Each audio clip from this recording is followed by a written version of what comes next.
Welcome to Eventful Endeavors, secrets to crafting the perfect celebration. If you're planning an event and looking for useful tips from industry experts, you're in the right place. So get ready to take some notes and we'll dive right in. This is Eventful Endeavors.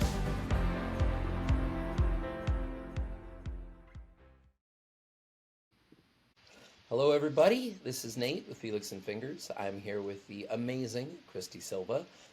She is the founder and lead planner extraordinaire with Weddings by Kristy, which she started to sort of be the change in the wedding industry. And she and her team are really committed to running an assumption-free wedding business where couples' values and priorities are just absolutely put first. She brings her background in nonprofit and her experience as a project manager, and it's really set them apart as being one of the best in the industry. And they like to say that they're experts at giving their couples a wedding that makes their guests say, "This is so you." And so I'm really excited to be here with you. Kristy, how are you doing today? I'm doing great. Thanks so much for having me. Absolutely. I'm so excited. We're actually going to be working with you in June, and Yes, I'm I'm really excited. just thrilled that we get a chance to kind of powwow and chat a little bit before the wedding. Um, so I wanted to kind of start with just a little bit of a softball. I wanted to ask you about, I guess, tell me about your most recent wedding. Is there anything like especially cool or noteworthy? Did you want to shout out the couple from your most recent wedding? Yeah, we actually just had a wedding this past weekend, and it was definitely unique and different from a lot of the weddings we do because it was what some would call a micro wedding. Uh-huh. So it was a total of 15 people, Oh, including the couple. Very intimate, very casual, and it was really nice. And so they pretty much got their closest friends and family together to see them get married. They had nice, short, sweet ceremony where they exchanged vows that they wrote themselves, and then had a cocktail hour, moved downstairs for dinner, and then dessert and drinks to finish the night. And it was great. It went very smooth.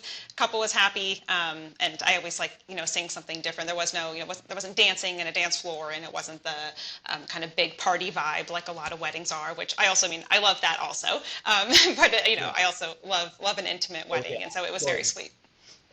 that's so cool. Yeah, some of my favorite weddings that I've gotten to be a part of were actually like 30 people or less. Yeah. So much so that actually my own wedding is going to be that small. And Oh, yeah, love that. Okay, sometimes those cool. can be really special and really just that intimacy because when you have a wedding that's that small, it's just all your favorite people. Yeah, exactly. So Exactly. there's no additional folks. Yes, and it's like you get So I time wanted with to, everybody, which is nice. yeah, absolutely. It's certainly the reason I'm doing it myself. Hmm. So, so I wanted to learn. So I know I'm really excited to learn a little bit more, and I'm certain everyone else that's watching this will also be excited to learn a little bit about Weddings by Kristy. So tell me a little bit about what makes you all specifically unique. Yeah, so I'd say, something that, and speaking both from kind of my own perspective and also from what the couples who have worked with Hmm. us have told us about why they chose to work with us or what they like about working with us is just like our approach to wedding planning is very much more, I guess, like chill and casual. And I always tell people that, like, as a, I'm part of, I lead a Thank team. you. Yeah. And so we take our job Yeah. very seriously, but we don't take ourselves too seriously. It's Okay. usually how I explain it. And so, Oh, I love that. yeah, so we want wedding planning to be fun and, at the very least, not a completely overwhelming, stressful experience. And so we try to take the burden of the kind Hmm. of more logistical nitty gritty or just anything that the couple is less excited about off their plate and let them focus on the parts of the wedding that they are most excited about. And so we can kind of be as hands on or hands off as needed based off the couple. So like the way that we work with people is very different, for every wedding because we try to Yeah. meet people where they are to craft, both the wedding planning experience that they're looking for and then of course like the wedding day itself. Oh yeah. It's funny you kind of speak to that because you talked about taking, what you do very, very seriously. I've heard you self-describe as like the type A wedding friend. Yeah. You know, And so that was something that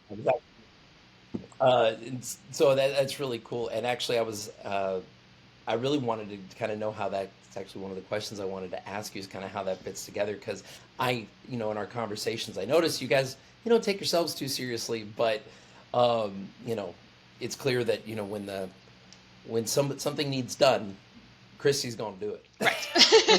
So, Yes, exactly. And I think, for us, it's important that we're dependable and that people can rely on us. And that's both like our clients, but also the vendor team who's looking, at us as the coordinator, the yeah. orchestrator of the event, but also that people are comfortable Mhm. coming to us with their questions, their concerns, their worries. We want them to see like us, Yes. my team and I, as like a safe place for them to talk about things. And so, sometimes it's like logistics and sometimes it's eventing. And we're very open to either. And so that balance of just knowing that like, you can trust us, we're here for you, and we want what's best for you and your wedding. Awesome. Yeah, no, that's awesome. Yeah, I'm stealing that term, by the way, eventing. I'm stealing that term. Uh, so I wanted to talk not just about, you and I, but a little bit about kind of the industry as a whole. I mean, you seem to have your finger on the pulse.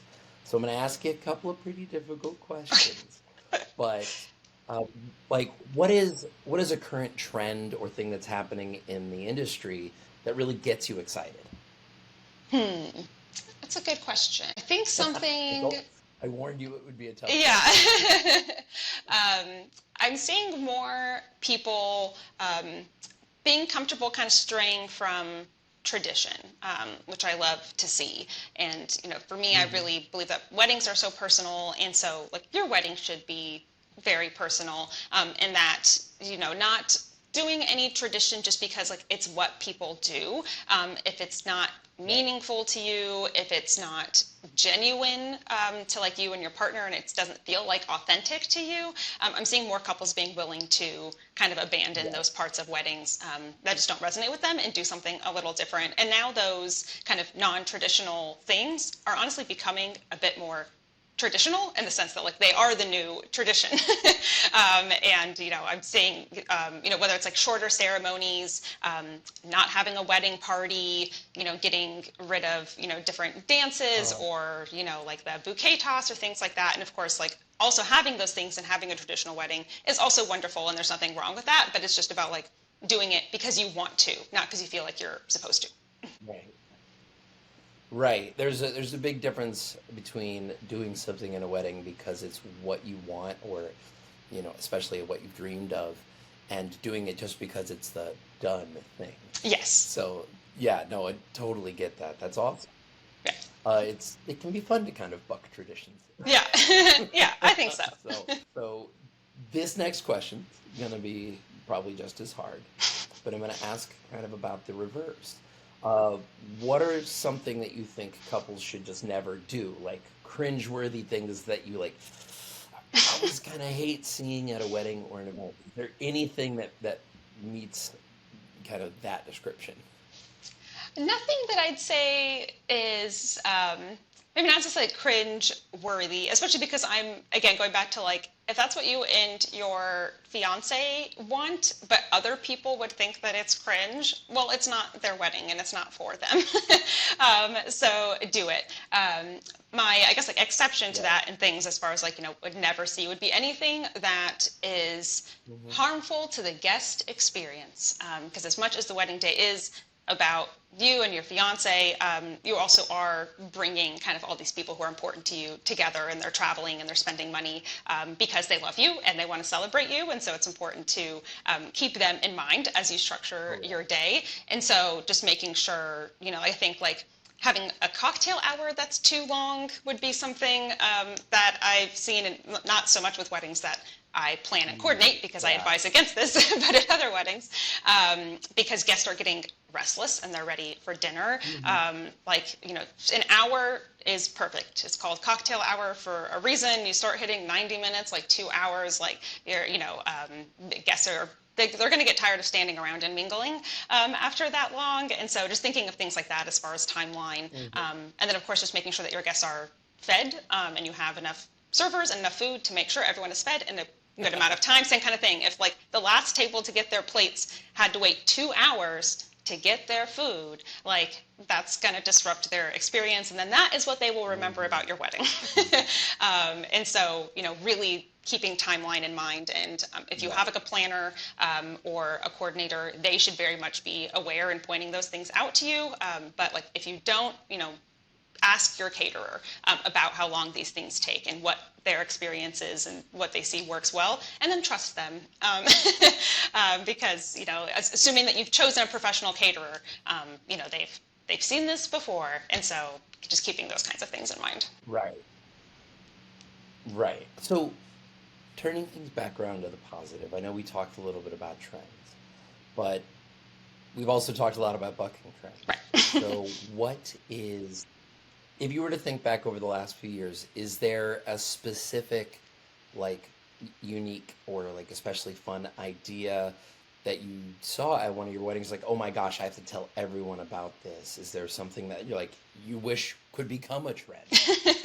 Yeah, definitely. The first thing that comes to mind is something that now I've encouraged couples to do at a few weddings, and it's been successful every time, so I'm going to continue to recommend it to those who are open to it, which is doing like there's different things you could call it, but like a photo bomb, I guess is what I would call it. And a lot of people are familiar with like the photo rush or like a table rush, and DJs see that all the time. I'm sure you all are familiar with it. The couple runs to each table and takes a picture, before the song is up. And the idea is that it's like quick and you get it over with.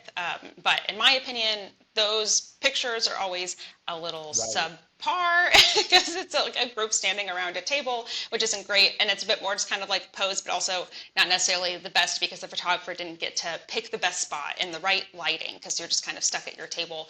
And so I encourage couples to do a bit of a reverse of that, which is that we put 2 chairs on the dance floor and have the couple sit down in the chairs, and then the guests have until the end of the song to come up to the couple and get a picture with them. And how long that is totally up to, like, I always say, like I tell the DJ or whoever the MC is, the band, whoever, to like, they can loop the song, they can play a second song, like make sure everyone who wants a photo gets a photo. But the idea is to tell guests that like, you have until the end of the song. That way they are, there's a sense of urgency. And the pictures are so much more fun because people, they don't come up by table. That's the other thing. They do not come up by table. They can come up by themselves. They can come with just their partner, their family. Tables are usually like a mix of groups. Some people might not know each other. So getting an opportunity to get a picture with the couple with just you, or just you and your partner, or, their D&D group can come up and take a picture, or whatever it is. And the pictures are always more spontaneous. There's movement. It's fun. I love it. And I wish everyone would do it. Oh yeah. That's such a great thing. And yes, you're right. I have seen it, and I've actually seen it the way you're describing. This past fall, we actually had a couple that not only did that, but they had a table, like just a folding table full of like props and stuff that as guests were kind of lining up to like do these photos with the photographer, they could grab anything off the table as like a prop, and there were some hilarious but amazing photos. That's a great idea. They were a very, very like high-spirited, fun group, but it was almost like their own version of a photo booth. Right. Yes. Exactly. But yeah. Yes.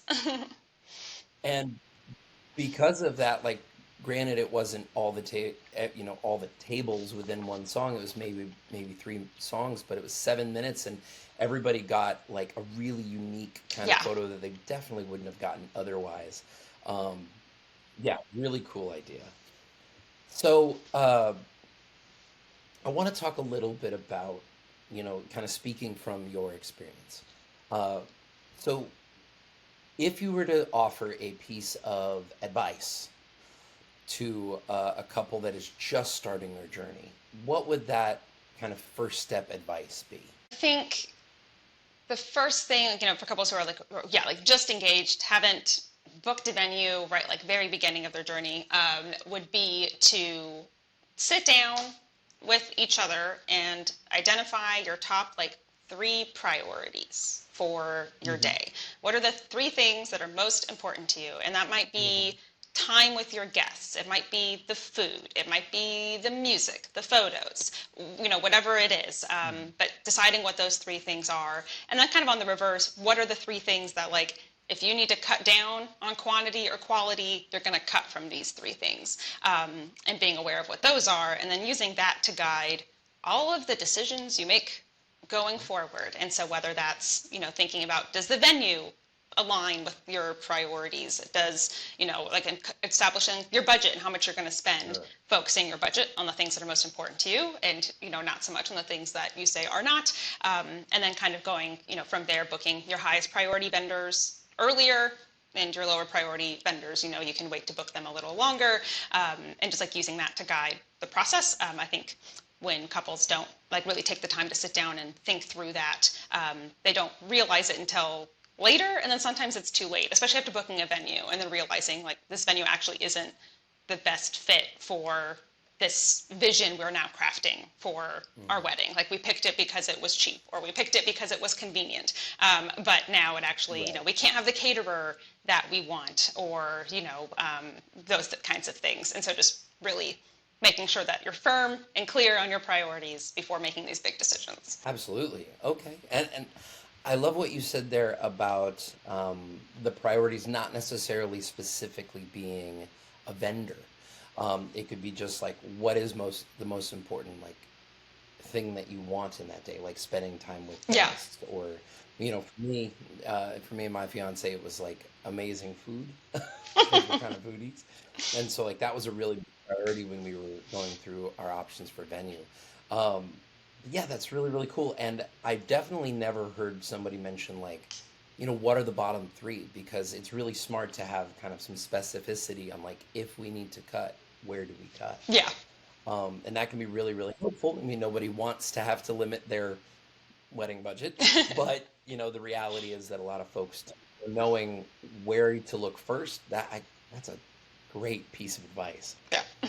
So, I wanted to shift gears and ask you a little bit about. I was kind of looking through your materials and such, all the things that folks can find on your website, and one of the things that kind of touched my heart was the focus on inclusivity, as you kind of be that change that you see in the industry. What sort of brought that about? Was that something that was always a big part of Weddings by Kristy from the beginning, or is that something that sort of developed as a focus for your planning group? Yeah, thanks for asking about that. Definitely a focus from the beginning. I would say it's at the foundation of my business, and one of the reasons I chose to start it. And like a fairly common story among wedding planners, which is I planned my own wedding.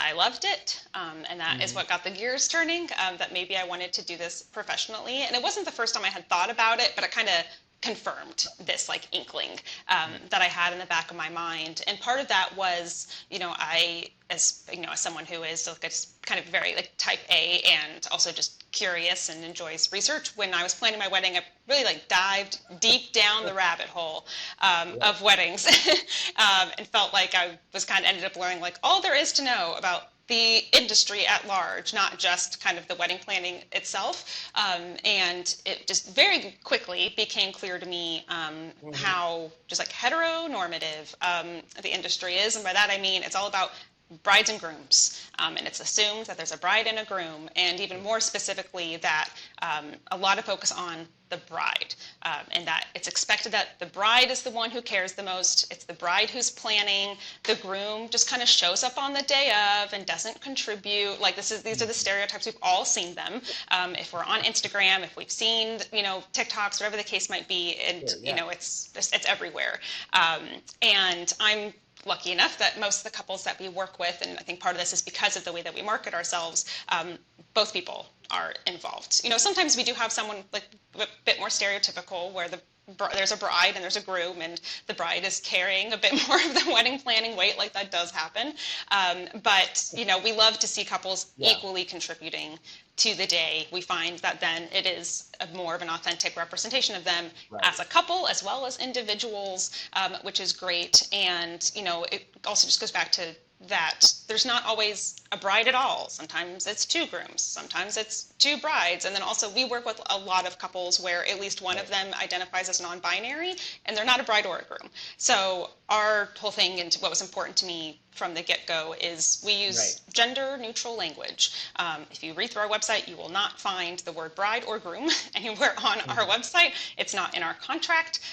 Our inquiry form, it doesn't say bride's name, groom's name. It says partners' names, just these like small things, but that make it really clear to people who that's important to. And I mean, I think it should be important to everybody, but people who it's, personally relevant. When you go to fill out a vendor form and it says bride name's groom's name, and you're like, we don't have a groom, you immediately feel like this vendor doesn't want to work with me. This vendor does not work with couples who are like us.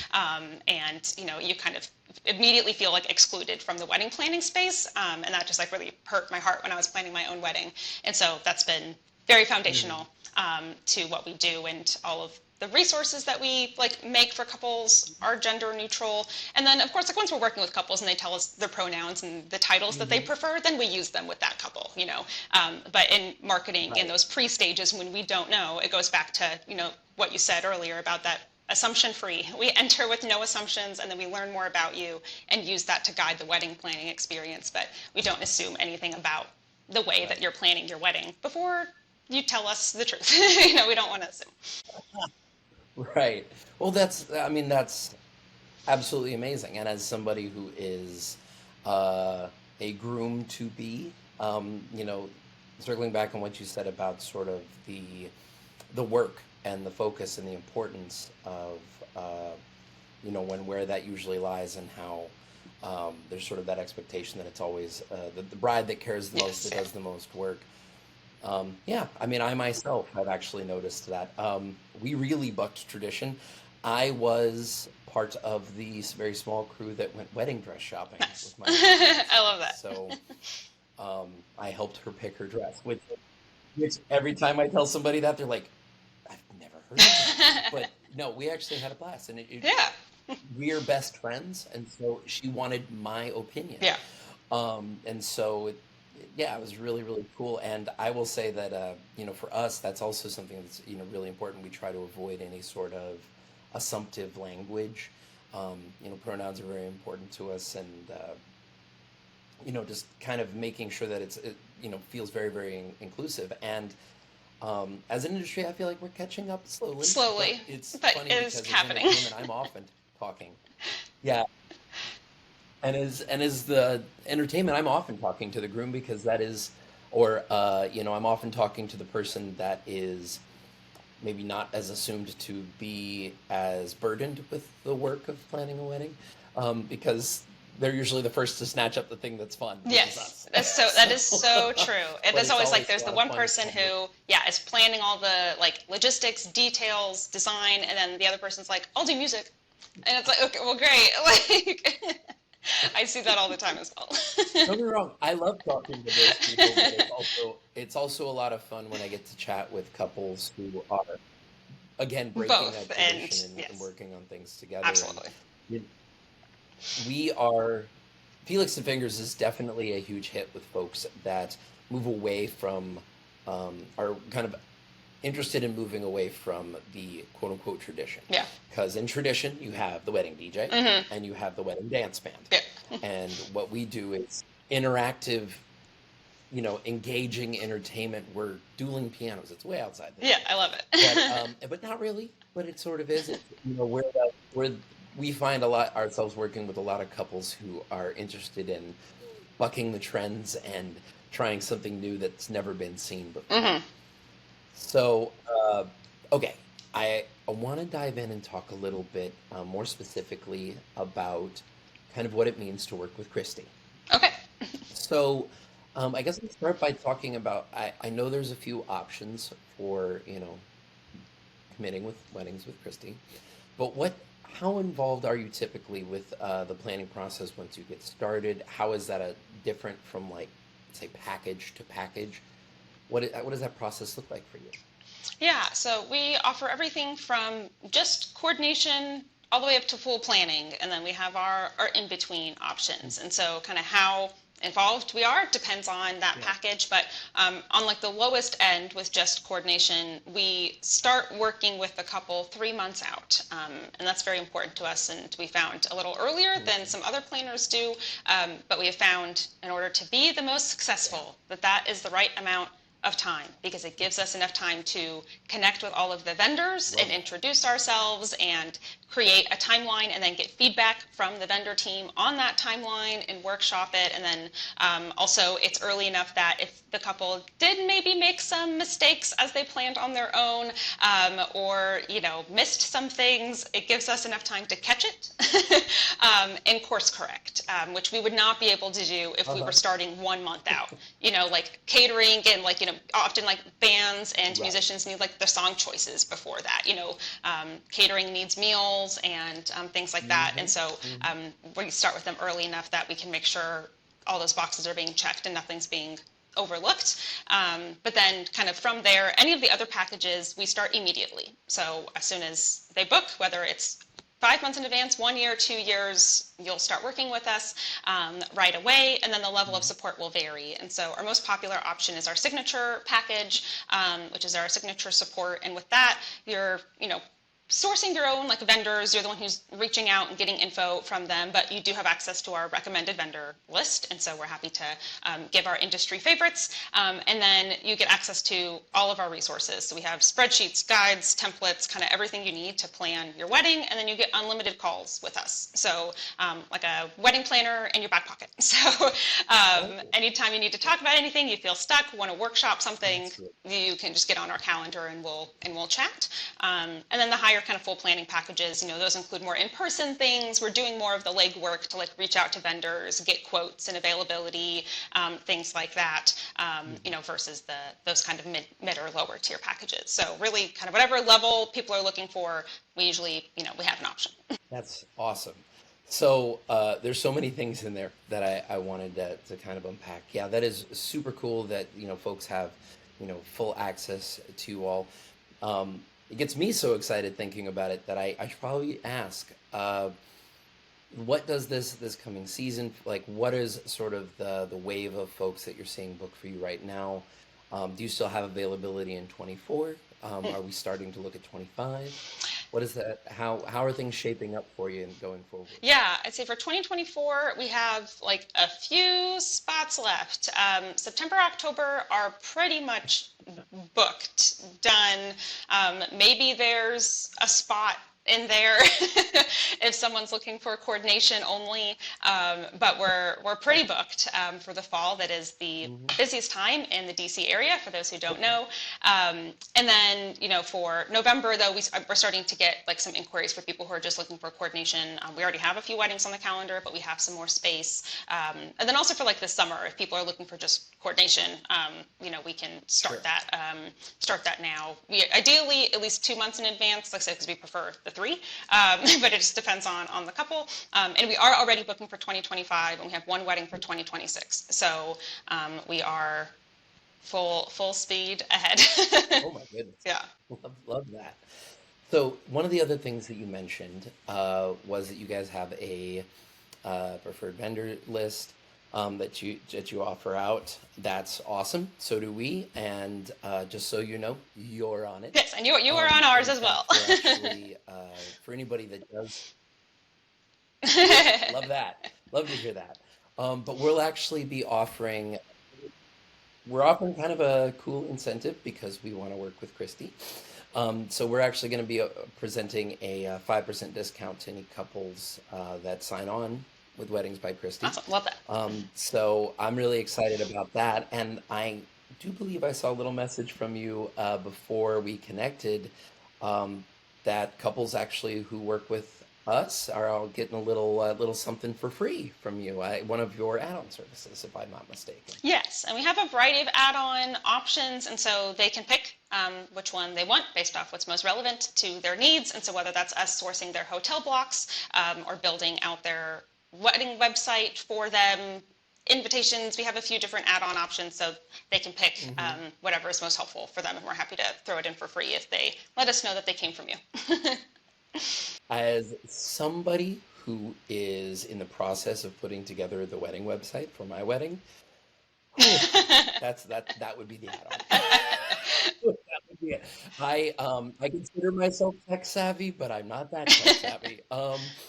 So well, Kristy, this has just been a blast. I have had an amazing time talking with you. I only have one question left for you. And this is just something that kind of a fun question. You know, you mentioned that you're married. I'd love to hear, do you have like a favorite moment from your own wedding or even just your love story? Something kind of romantic that you wouldn't mind sharing with us before we go? Yeah, sure. I can give the like too long didn't read version of my husband and I's story because it is a bit long. But we originally met in college. We both we went to the same college. We had classes together, but didn't really like talk much. We just kind of knew of each other's existence. And then it wasn't until we were both in Washington, D.C. the same summer doing separate internships that we connected, and it was just like we hit it off instantly and realized that we had a lot in common. We really vibed, and then we spent the rest of that summer together.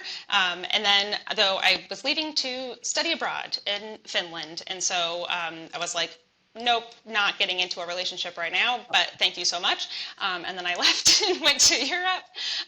But then once I got back, went back to our college town to finish my last semester of college, and then that's when we started dating.